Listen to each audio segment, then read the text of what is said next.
em mais uma live para a gente conversar um pouco sobre esse trabalho tão interessante que é o trabalho com crianças, né?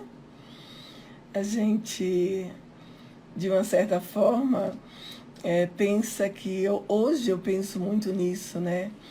Que o trabalho com criança ele deve ser feito de uma maneira bastante responsável, porque a gente sabe hoje com muita convicção que as experiências adversas da infância, né, elas mobilizam totalmente, né, as pessoas durante toda uma vida, né? Eu tenho estudado bastante o desenvolvimento humano e quando a gente está diante de uma criança que sofreu algum trauma, sofreu algum tipo de experiência mais pesada na infância, ela carrega, né, aquela bagagem traumática por uma vida toda, né? E isso faz com que a gente se mobilize para cada vez mais começar a tratar quanto mais cedo melhor, né? Eu queria começar hoje essa live falando um pouquinho do processo de trabalho com criança, né? Eu já queria fazer uma live mais leve, porque pela experiência, falar um pouco da experiência que a gente tem trabalhando com criança, que é uma experiência muito vasta, de quase 30 anos, né? E trabalhando com MDR há quase 15 anos, né? Então, uma das coisas que eu tenho hoje feito com muita sabedoria, eu diria, é fazer uma história clínica com os pais bastante minuciosa, né? Começando lá de quando esses pais optaram para engravidar, para ter um bebê, então esses pais fazem um movimento bastante importante no que diz respeito à decisão, né?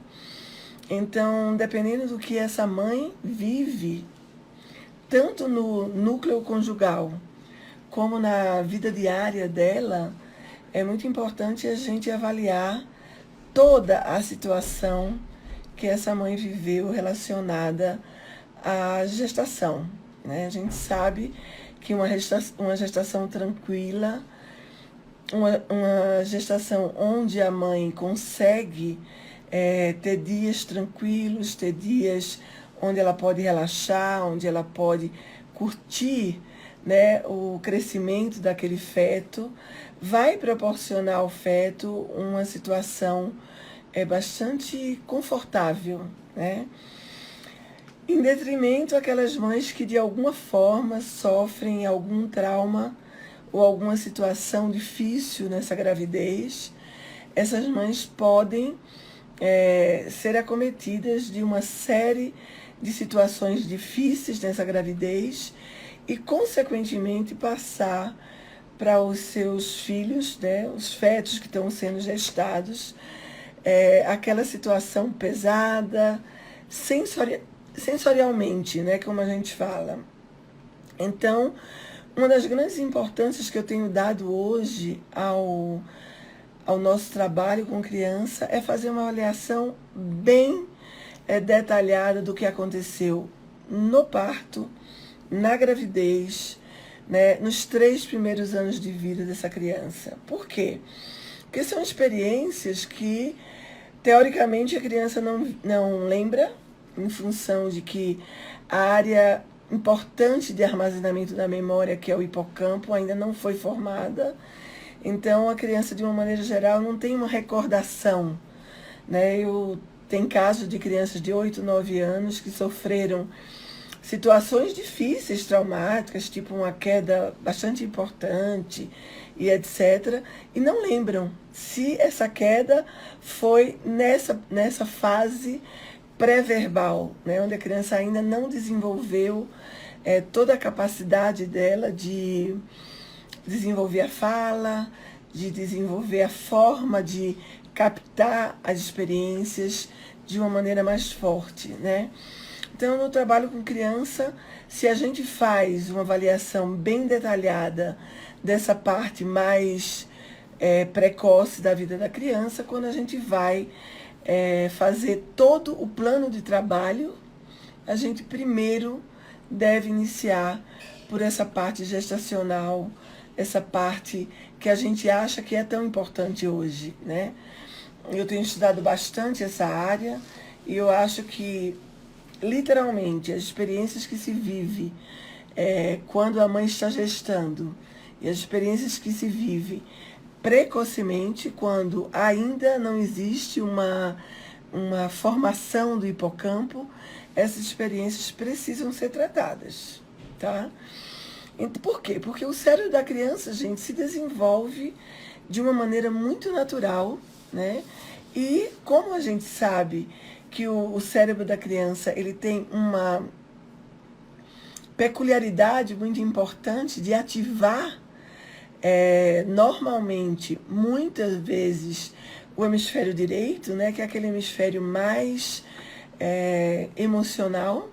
Quando uma criança está em birra, a gente obviamente que vê que essa criança está com o hemisfério direito totalmente ativado, né? E algumas áreas do hemisfério esquerdo ainda sem uma ativação importante. Então, é importante que a gente valide isso e a gente comece, principalmente, a explicar para os pais que todo esse processo se forma quando a criança ainda não tem um controle das suas emoções, quando a criança ainda não tem um controle real do que ela pensa, né? A criança, normalmente, gente, é muito inundada, né, pelo desejo. Normalmente a gente precisa fazer uma diferenciação do que é desejo e do que é necessidade. Eu digo sempre aos pais que as necessidades elas precisam ser atendidas de imediato, né? Mas os desejos, é importante que esses pais aprendam a colocar limites em relação aos desejos da criança. Hoje nós estamos vivendo uma situação muito difícil. É uma situação em que as crianças estão confinadas dentro de casa, né? E a coisa de compras, né, de brinquedos, de uma série de situações que as crianças propiciam para que os pais entrem naquele jogo psicológico de comprar para poder ficar mais tranquilo, isso está acontecendo, né? Os pais têm pedido ajuda nesse sentido. Então, uma das orientações importantes da gente dar nesse início, nessa história clínica que a gente faz do EMDR, né? Para os pais que estão entrando aqui, o EMDR é a abordagem terapêutica que eu trabalho e que eu tenho aqui já entrando vários supervisores que estão acompanhando a gente, supervisionando e alunos, né? É uma abordagem terapêutica que é responsável pelo trabalho que a gente faz de reprocessamento de experiências disfuncionais que o nosso cérebro sofre.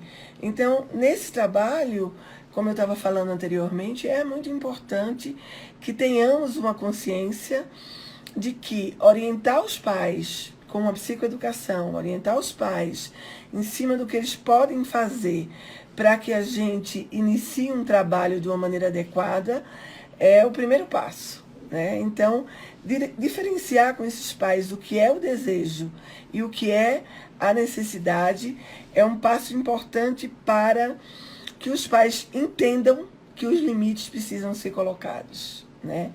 Limite, gente, para mim, é uma linha tênue, né, que a gente tem que colocar dentro da educação para que o filho saiba e aprenda o que é hierarquia, que o filho saiba que algumas coisas podem, outras não podem, que o filho aprenda que existem os deveres e existem os direitos que ele tem. Então, para isso, os limites existem, né? Dentro da abordagem MDR, existem várias formas de a gente trabalhar os limites, né? Eu faço uma opção para trabalhar primeiro o limite dos pais, né? Por quê? Porque eu entendo que os limites dos pais, eles consequentemente, vão ativar os limites dos filhos. Eu aprendi, dentro da minha prática clínica, que criança sem regra é criança que cresce mal educada, é criança que cresce sem obedecer e é criança que cresce sem respeitar a hierarquia.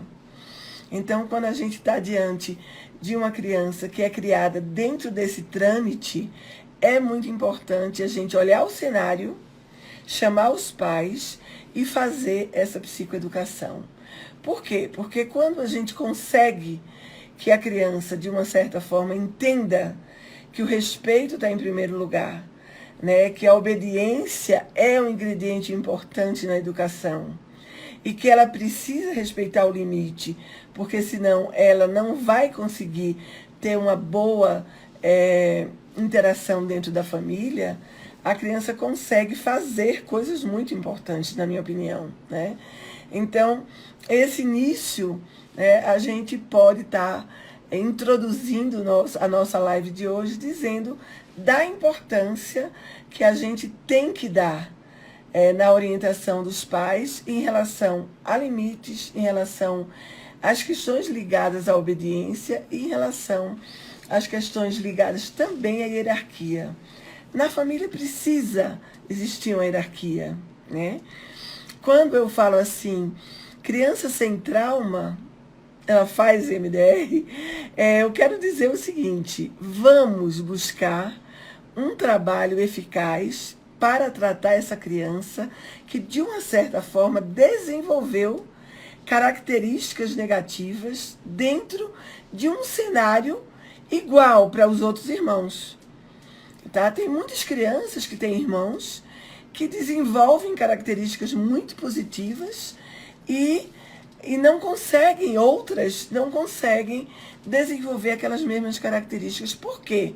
Porque nós temos que respeitar, né, a individualidade de cada criança. Então, no desenvolvimento emocional, a gente inicia um trabalho de orientação aos pais, no sentido de como você, pai, vai ser facilitador para que essa criança possa, de uma certa forma, adquirir as potencialidades necessárias para que ela consiga ter um bom desenvolvimento, ter limites, ser obediente e respeitar a hierarquia.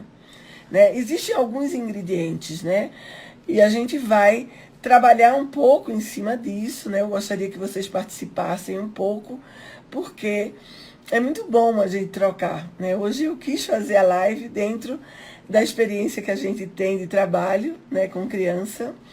E eu digo sempre que a criança que apresenta um cérebro sem traumas são aquelas que nos mostram o ar de felicidade, de vontade de brincar, de sorrir, de busca de ser feliz. Não é aquela criança que vive fazendo birra o dia inteiro, né? O Daniel Siegel, que é um autor que eu vou estar dando para vocês o nome de alguns livros dele para que vocês possam adquirir, ele diz o seguinte, que a mente saudável, gente, é aquela que o próprio cérebro faz. Olha que frase interessante, né? O nosso cérebro é quem comanda o desenvolvimento da nossa mente, né? O foco do nosso cérebro, ele está muito ligado a como a mente humana vai se desenvolvendo, né? E é isso que a gente vê hoje como um grande desafio dentro do cenário da saúde mental, né? Porque o cérebro e todas as atividades dele, incluindo pensamentos, emoções, comportamentos, é ele próprio que vai transformar a nossa mente numa mente saudável, né?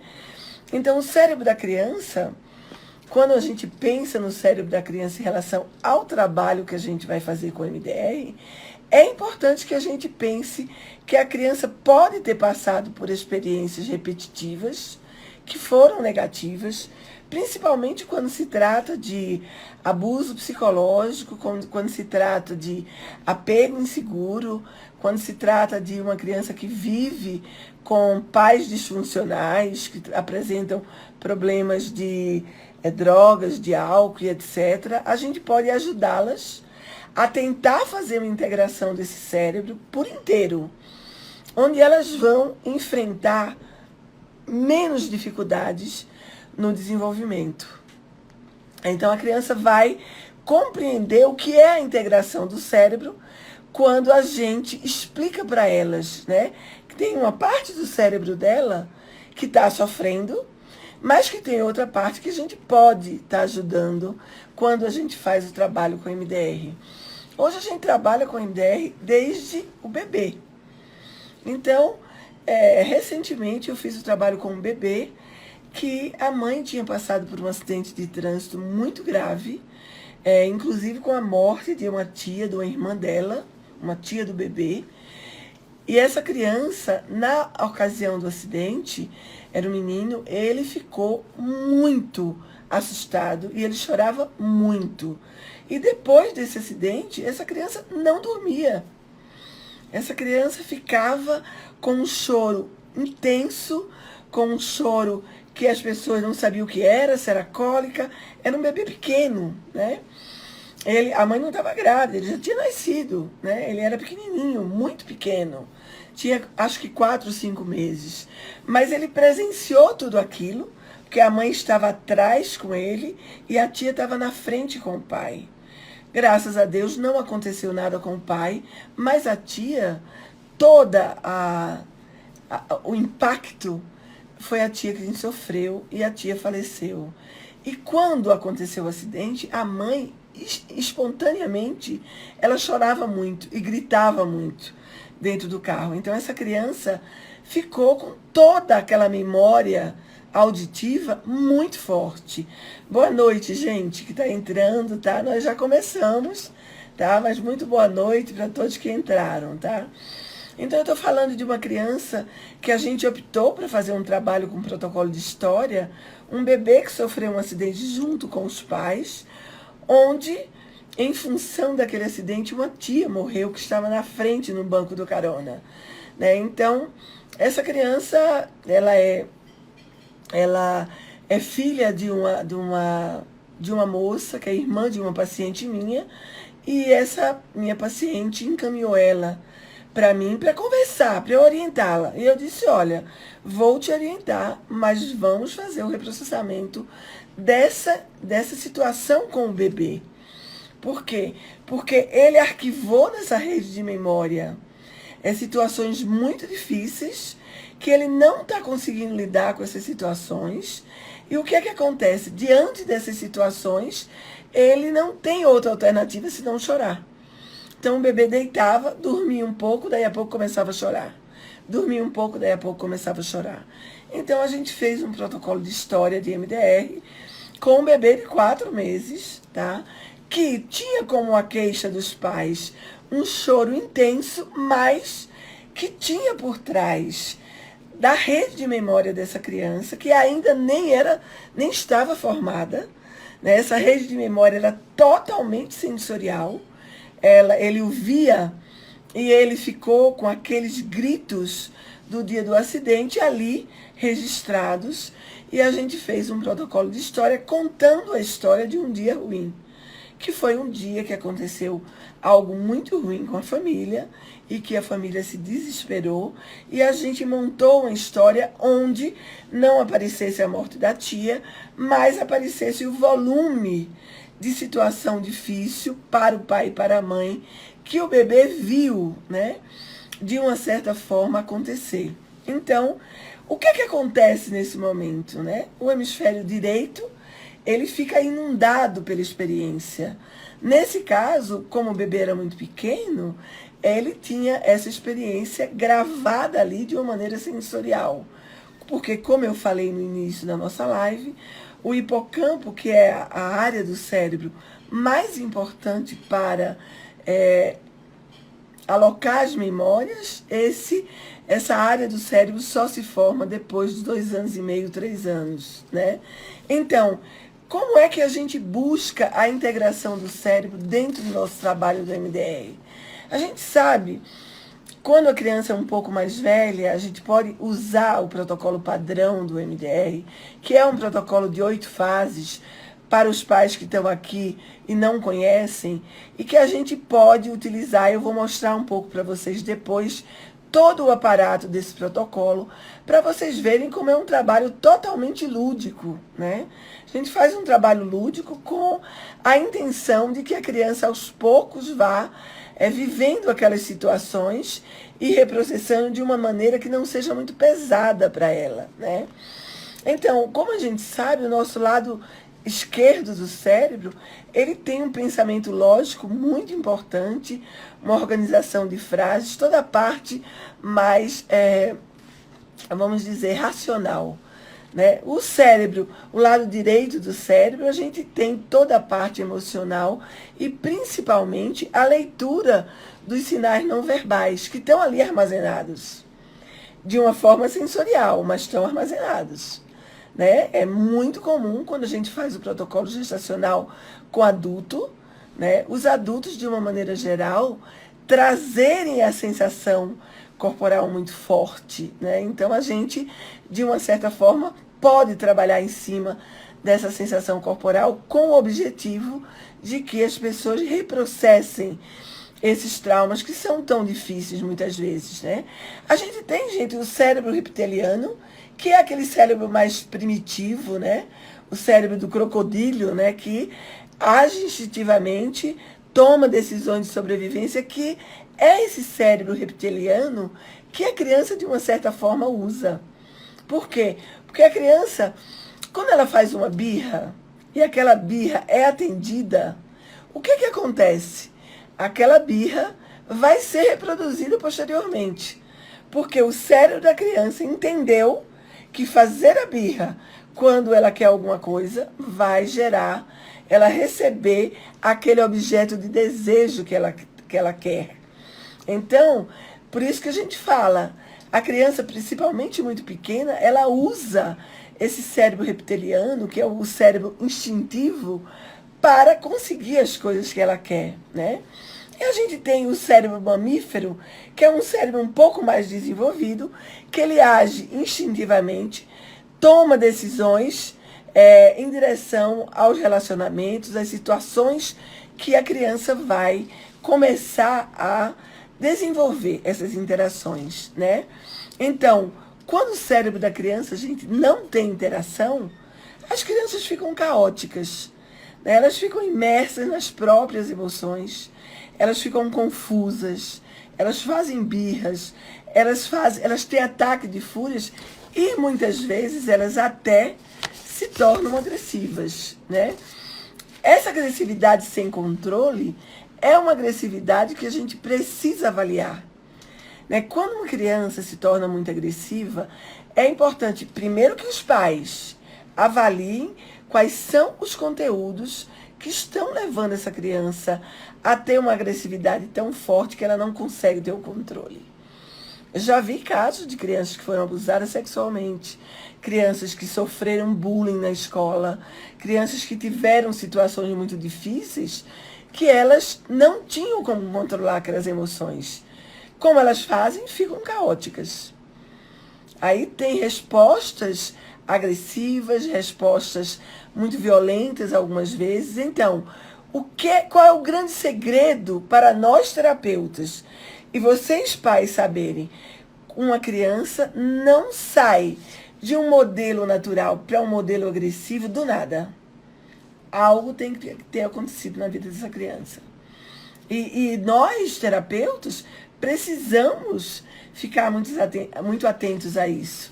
Porque por mais que alguns pais neguem a necessidade de algumas crianças fazerem terapia, muitas crianças precisam fazer terapia porque viveram situações que nem os pais sabem que elas viveram.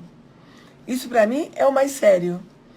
Alguns pais têm a falsa impressão de que controlam a vida dos filhos, mas não controlam.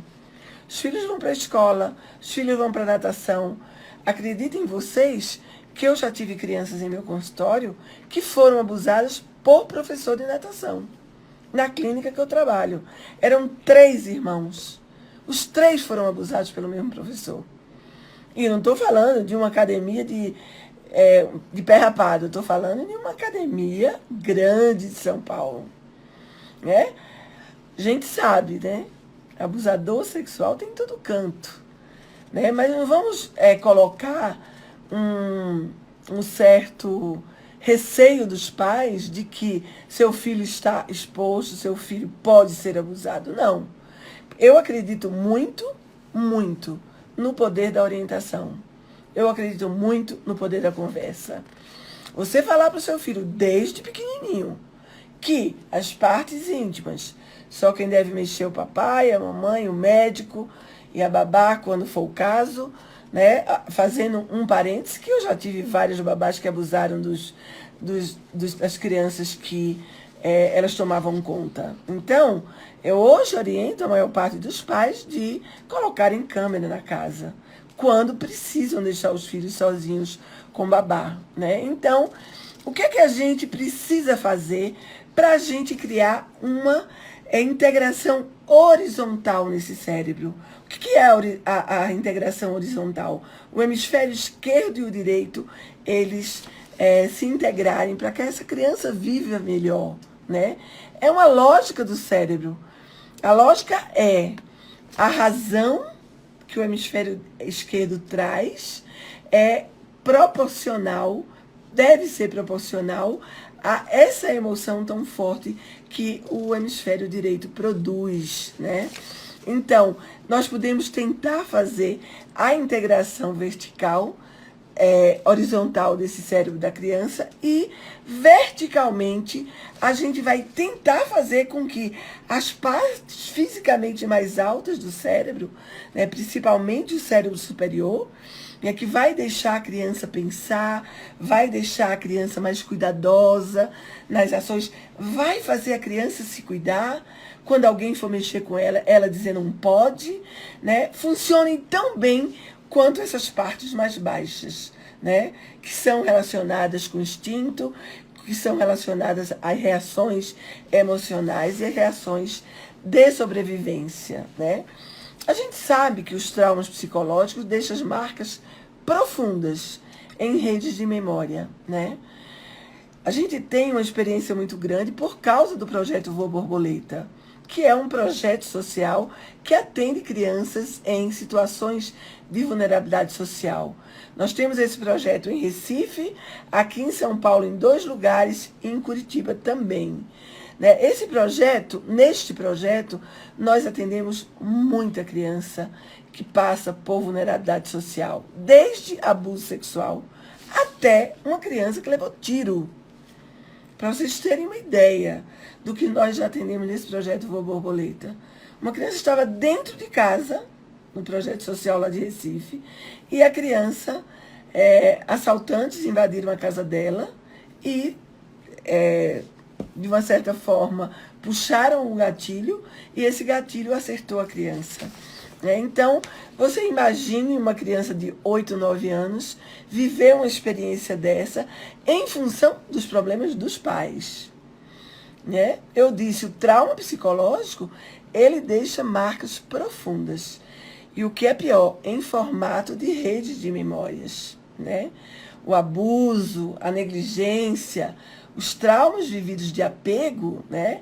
Lutos, perdas, separações, podem causar danos muito fortes ao cérebro das crianças, né?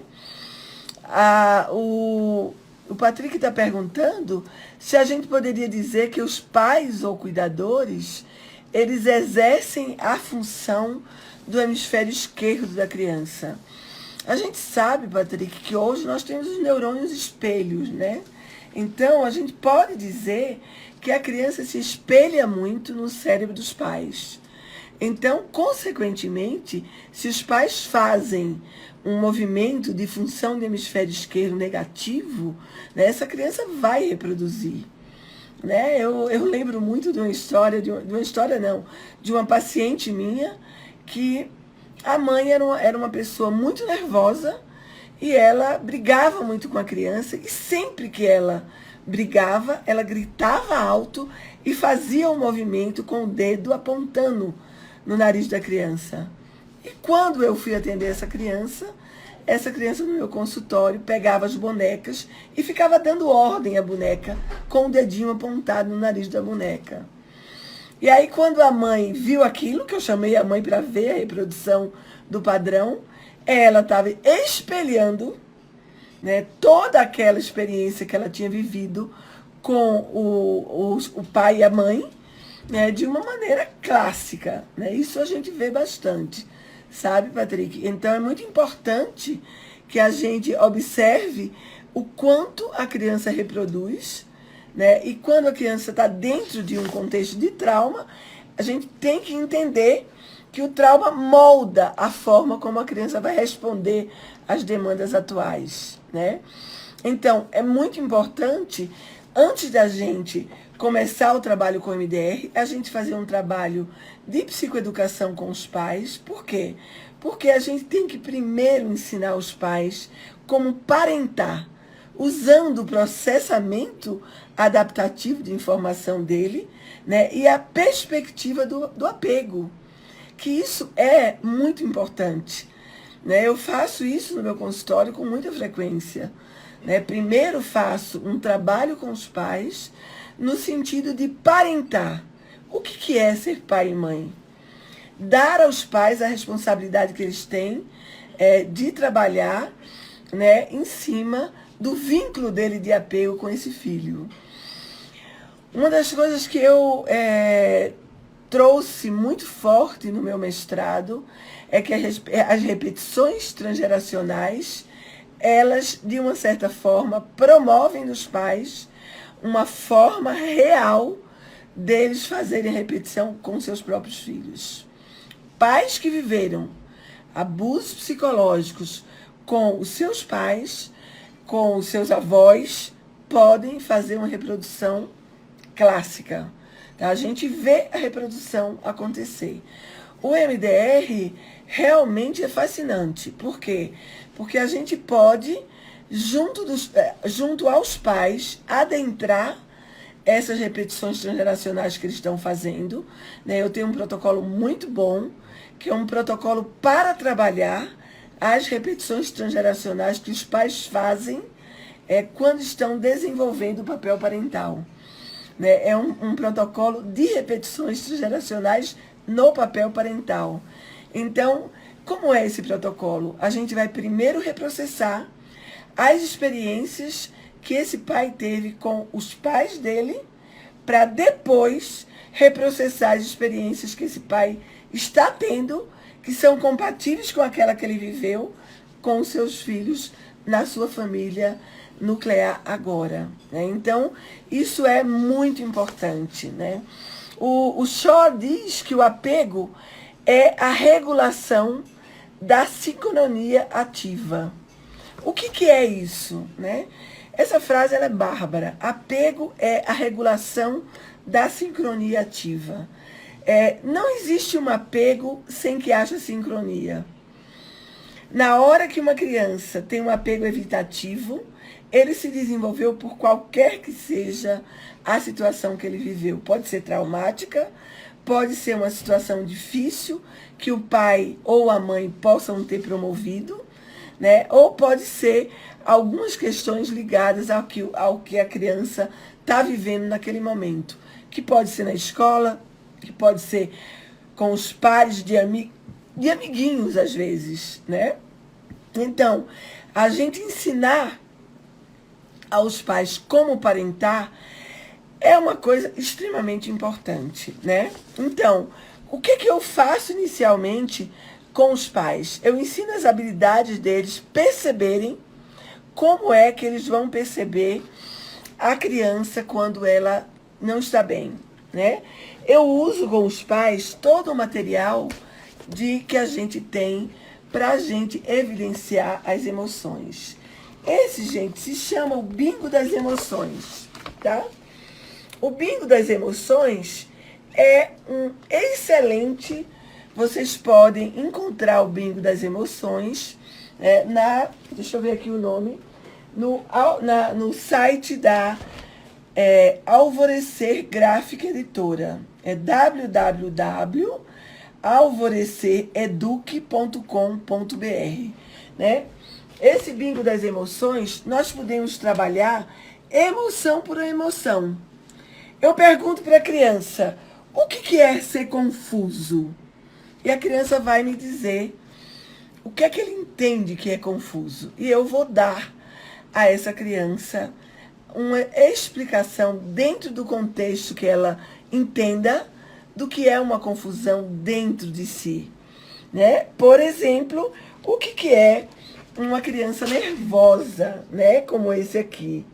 Então eu vou explicar à criança como o nervosismo se instala dentro de nós. O que é que leva a gente a ficar nervoso? Eu, como terapeuta, eu explico para a criança, pergunto para a criança se ela já passou alguma situação em que ela ficou nervosa, por exemplo. Se a criança diz que sim, eu faço uma investigação do que ela fez naquela situação em que ela se sentiu nervosa.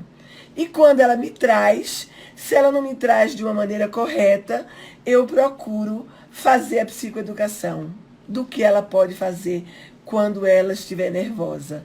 Que ela pode respirar fundo, que ela pode fazer o abraço da borboleta, que normalmente eu ensino para as crianças que eu atendo, né? Que ela pode ir para o lugar seguro, que é um excelente recurso que a gente tem no MDR.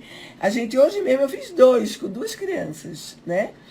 Um deles, o lugar seguro dele é no campo de futebol, olha que legal, né? Então, ele trouxe para o lugar seguro uma coisa que ele curte muito, né? E depois que a criança consegue entender o que é a emoção, eu peço a ela para instalar a emoção. Do que ela vai fazer quando essa emoção vier muito forte, né? Então, essa é uma forma da gente estar trabalhando, né?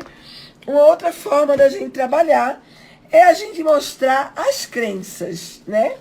A gente pode mostrar o que a gente pode pensar sobre a gente que seja positivo, né? Eu trabalho muito a psicoeducação com esse livreto das crenças, que são muito bons, né? Eu sou forte, eu posso fazer as coisas direito, eu consigo resolver isso, né? Eu faço melhor ao meu alcance. Eu vou trabalhando com a criança em cima do que ela vai trazendo para eu poder identificar junto a ela o que eu posso trazer de importante para a gente conseguir fazer com que essa criança se sinta melhor. Com os pais, a gente pode iniciar as habilidades de relaxamento, né?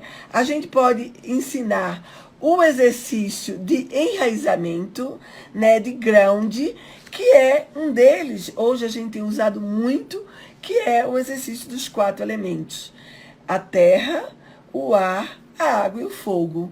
Esse exercício é um exercício muito bom, que faz com que a gente ajude a criança a aterrar no presente e os pais também, né? A gente pode trabalhar com os pais, acreditem vocês o que eu estou falando. Existem pais que não conseguem colocar limite com os seus filhos porque eles próprios não têm limites. Eles não aprenderam a ter limites, né? Então, isso é uma coisa muito séria, porque um pai que não tem limite não vai conseguir ensinar os limites a seus filhos, de jeito nenhum, não consegue, né? Então, a gente ensinar os limites é algo que é importante para os pais.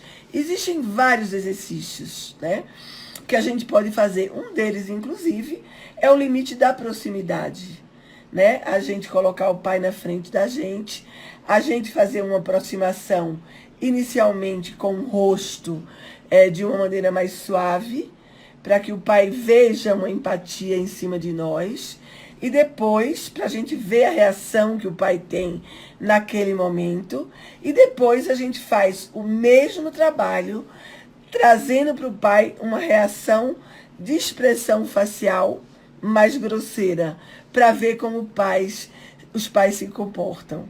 Então, isso é muito legal para você ir testando os limites com os pais, né? A gente trabalhar com os pais a atenção plena, o mindfulness, é fantástico. Porque pais que estão orientados, eles conseguem fazer uma série de coisas positivas, né? Um lugar calmo e seguro, muitas vezes eu instalo com os pais, para que eles tenham a sua própria forma de se autorregular, tá? A gente tem que falar com os pais sobre a capacidade de sintonia, sobre a capacidade de empatia e, principalmente, gente, sobre a capacidade de conexão emocional, né? O funcionamento reflexivo dos pais é importante quando a gente está pensando na forma como ele vai sintonizar com a criança dentro de um contexto mais eficaz, dentro de um contexto mais funcional, como a gente diz, né? Então, os terapeutas de MDR trabalham com criança seguindo o protocolo das 8 fases, né? Na fase 1, é importante que a fase de história clínica, a gente primeiro conversar com os pais, saber de todo esse aparato que eu falei para vocês até agora, né? E depois a gente vai para a fase 2. No meu curso de MDR com criança, eu procuro fazer o que a Rob Tapia sempre orienta, da gente transitar entre a fase 1 e a fase 2, né? Com a criança, a gente pode, quando vai instalar os recursos, fazer todo tipo de recurso, né? Eu ensino primeiramente as respirações. Acreditem, as crianças às vezes nem se preocupam com o processo de respiração.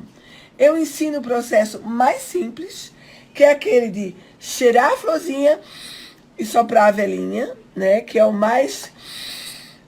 E sopra a velhinha, que é o mais característico dentro e mais fácil para a criança aprender. Eu faço bastante o exercício do balão. As crianças gostam muito porque elas depois enchem um balão e levam embora para casa. Mas o exercício do balão é muito legal, porque você faz o movimento de inspiração nasal e sopra, fazendo a expiração, soprando para dentro do balão. E aí a gente dá 2, 3 balões, faz a criança enrolar de uma certa forma e consegue fazer com que a criança aprenda que respirar é uma coisa importante. Depois, o outro clássico que a gente utiliza é o abraço da borboleta, que é uma técnica bastante importante de recurso, desenvolvida no México pelo Inácio Jareiro e a Lucina Artigas, que a gente utiliza para criança, adolescente e para adulto. Porque é uma técnica bastante eficaz para que a pessoa se autorregule. Ok? Aí a gente vai para a fase 3. Na fase 3, gente, é uma fase onde a gente monta todo o arcabouço do nosso trabalho com MDR. Como é importante a gente saber tirar da criança o pior momento em que ela viveu diante daquele trauma ou daquela situação difícil que ela viveu. Normalmente eu trabalho muito com desenhos, com massa de modelar, com uma série de situações onde a gente possa estar trazendo para a criança uma forma mais fácil dela expressar aquela dor, dela expressar aquela situação que ela viveu, que foi negativa, né? É muito, muito comum a criança trazer uma situação negativa dentro do contexto que a gente está mostrando para ela. Na fase 4, eu faço de tudo. Vocês nem acreditam. As formas de fazer a estimulação bilateral eu uso, né? Aqui, todas que são com luzinha. Eu tenho esse dinossauro aqui, para vocês terem uma ideia, né? Quando a gente faz o trabalho de estimulação bilateral, ele tem luzinha também. E ele, de uma certa forma, olha, ele grita. A criança fica olhando e se distraindo, fazendo o reprocessamento. A gente usa os bonecos, né?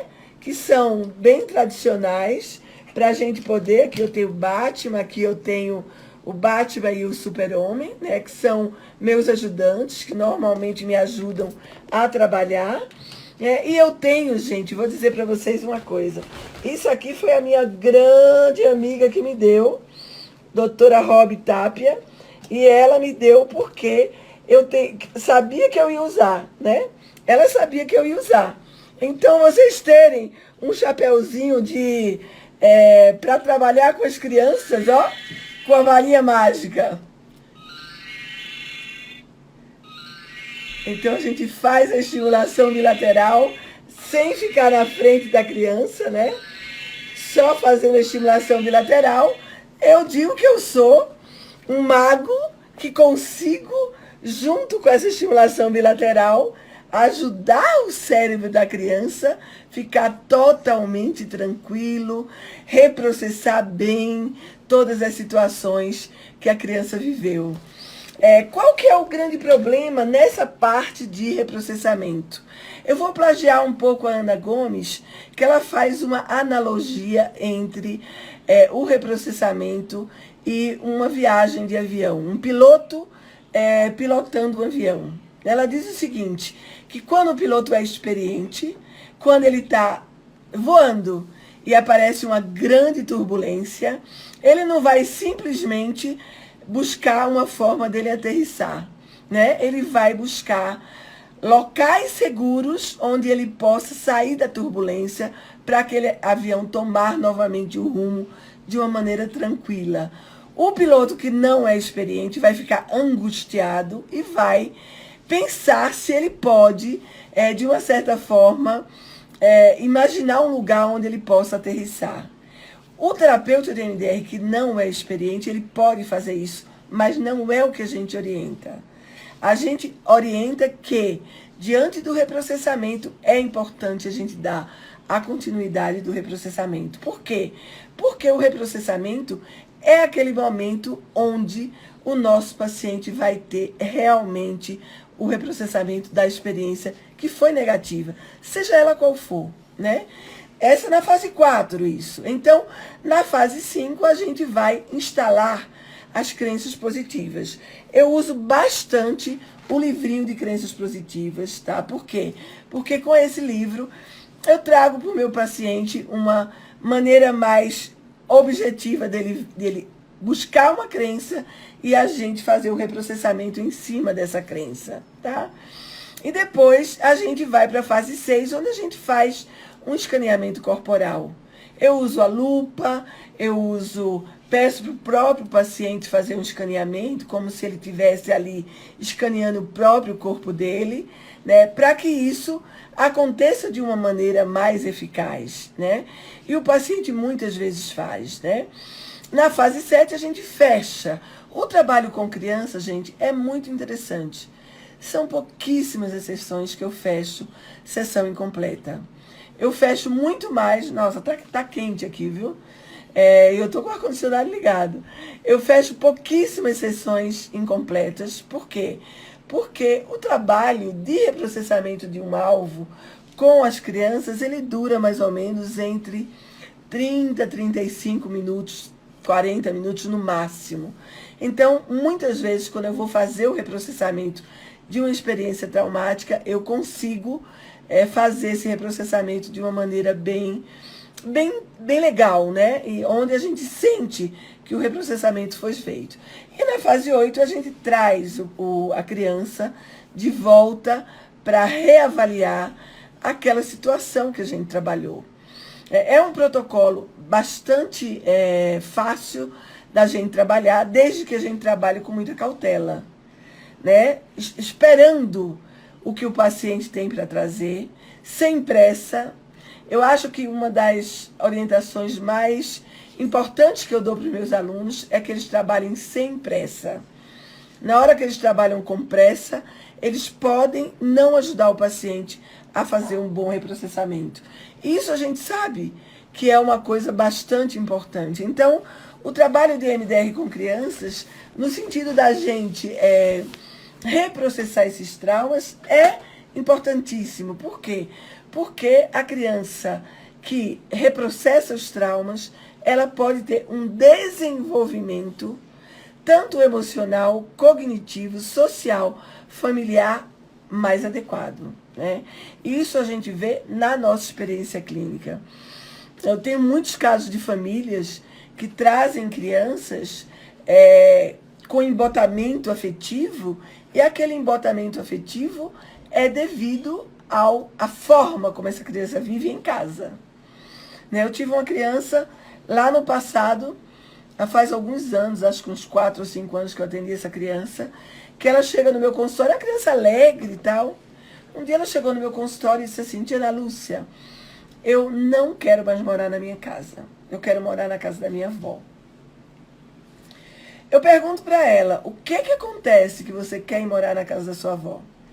Aí ela diz assim, eu odeio o que as pessoas na minha casa fazem. As pessoas, elas só gritam. Elas só brigam. Então, eu fui trabalhar com ela, e vou tirar o óculos porque tá difícil, tá muito quente. Quando uma criança de 7 anos de idade chega no seu consultório e diz eu não quero brincar, pode acreditar que ela tem alguma dificuldade muito grave. Então eu disse para ela, olha, eu acho que você não deveria ir para casa da sua avó. Eu acho que a gente deveria tentar ajudar você no sentido de fazer com que essa família se movimente de uma forma diferente. Isso é muito importante, gente. A gente tentar fazer com que a família se movimente de uma maneira diferente. O que levava essa família a gritar tanto? O que levava essa família a ter uma comunicação violenta, né? A forma como eles aprenderam a se comunicar dentro de casa. Só isso. Nada mais. Eles vinham de famílias em que as pessoas se comunicavam de uma maneira violenta e eles estavam ali repetindo o padrão. Então, isso é uma coisa muito séria, né? Porque as crianças, de uma maneira geral, também vão repetir o padrão, né? E aí eu vou dizer para vocês uma coisa muito séria. Eu disse para essa criança, vamos fazer um trabalho com essa família, eu e você. E ele pergunta para mim, o que é que eu tenho que fazer? Eu disse, você vai chegar em casa e você vai fazer uma reunião. Você vai fazer uma reunião dizendo, eram 4 perguntas. A primeira pergunta era, como é que você se sente nessa família? A segunda pergunta é, o que você faz nessa família que não é positivo? A terceira pergunta era, o que você faz nessa família que é positivo? E a quarta família, o que você mudaria nessa família? A quarta pergunta, o que você mudaria nessa família? E aí, foi muito engraçado, porque ele nem sabia ler direito, gente. Eu tive que escrever em letra de forma, porque ele não sabia ler a letra cursiva, né? Aí ele vai e pede uma reunião na hora do jantar. Diz para os pais, eu quero uma reunião aqui. E aí o pai disse, nossa, por quê? Não, porque eu quero conversar. E aí ele vai com as perguntas. Quando ele pergunta, eu orientei ele de que a primeira pergunta sempre era do pai. A segunda da mãe, a terceira do irmão e a quarta era dele, né? Então, foi muito interessante o que ele fez. Ele perguntava para o pai, nossa, eu adoro a minha família, é uma família muito legal, é uma família que faz coisas muito boas. Aí a mãe diz a mesma coisa, o irmão, mais ou menos. Quando chegou na vez dele, ele disse assim, pois eu odeio estar nessa família. Eu não gosto de viver com essa família. Porque aqui todo mundo só grita, todo mundo só xinga, todo mundo só fala palavrão. E aí, gente, o pai e a mãe, eles ficaram assim, perplexos. Porque nunca essa criança tinha falado nada disso para eles, né? Então, ele abriu o espaço para que essa família se tratasse. Obviamente que depois essa família foi parar no meu consultório e eu fiz um trabalho com a família. Mas eu queria elucidar para vocês uma das atividades que eu fiz essa família fazer. Eles tinham que passar toda a semana sem se falar. Olha só, de segunda a domingo, sem se falar, né? Então, eles quase enlouqueceram. Todos 4 quase enlouqueceram, porque eles estavam acostumados a se xingar o tempo todo, né? Então, eles quase enlouqueceram. Mas eles conseguiram fazer. E quando chegaram no meu consultório do retorno dessa atividade, o pai disse assim, Ana Lúcia, que coisa difícil é a gente parar para observar a necessidade um do outro, para observar o que as pessoas da família estão precisando naquele momento. Olha que coisa importante. A gente não tem esse feeling no dia a dia. Nós, principalmente que trabalhamos muito, A gente vai atropelando as coisas, né? Então, é muito importante a gente começar a pensar como nós vamos fazer para orientar os nossos pacientes, para orientar os pais das nossas crianças. Por quê? Uma das coisas que eu aprendi é que a criança que reprocessa esses traumas, ela pode viver uma vida mais feliz, né? E a criança que consegue colocar para fora esse tipo de coisa, nós, como terapeutas, a gente consegue ajudá-los. Porque quando a criança não fala o que está se passando, a gente não consegue ajudar a criança. A gente não consegue mostrar para a criança que existe, gente, uma saída para aquilo negativo que está acontecendo. Eu sou uma psicóloga que tenho muito cuidado em relação a isso. Eu tenho cuidado em nunca dizer que isso não tem jeito, né? Por mais difícil que seja a queixa que o meu paciente traz, eu procuro ter um olhar mais positivo e dizer, vou te ajudar. Porque na hora que eu disse àquela criança, essa criança, Patrick, tinha 7 anos, né? Essa criança mudou o funcionamento dessa família. Mudou.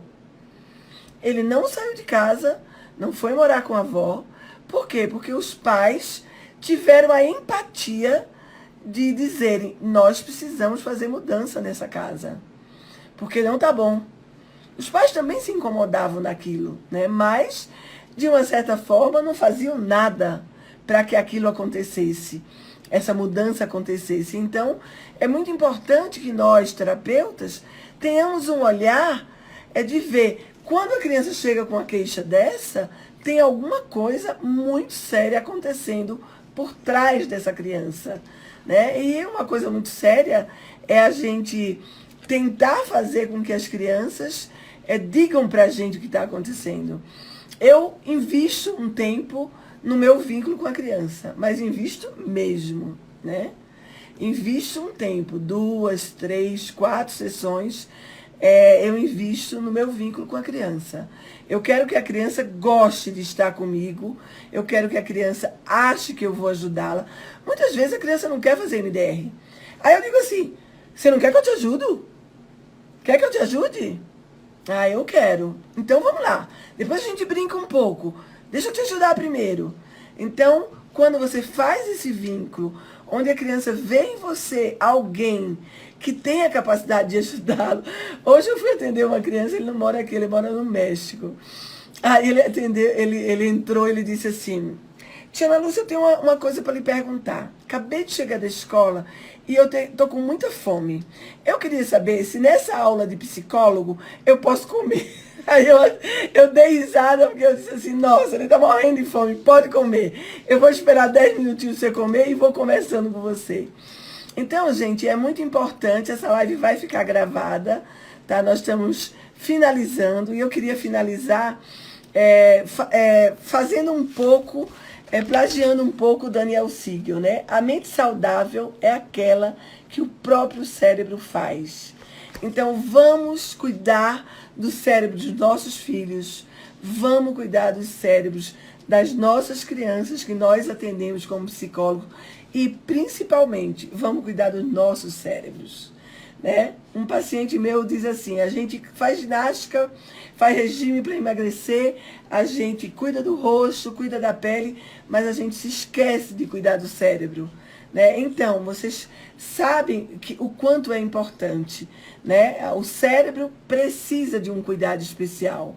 Se ele tem traumas, eles podem ser reprocessados. Então, eu deixo aqui uma grande mensagem de que a mente saudável é aquela que o próprio cérebro faz.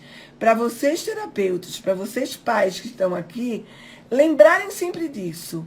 A mente do seu filho, a mente do seu paciente, ela precisa ser cuidada. E a mente saudável é aquela que o cérebro está saudável. Para isso, não pode ter trauma. A criança sem trauma, que fez a MDR, ela vai viver muito melhor, né? Eu queria mandar um beijo muito grande para todos vocês que estiveram aqui nessa live. A live vai ficar gravada assim.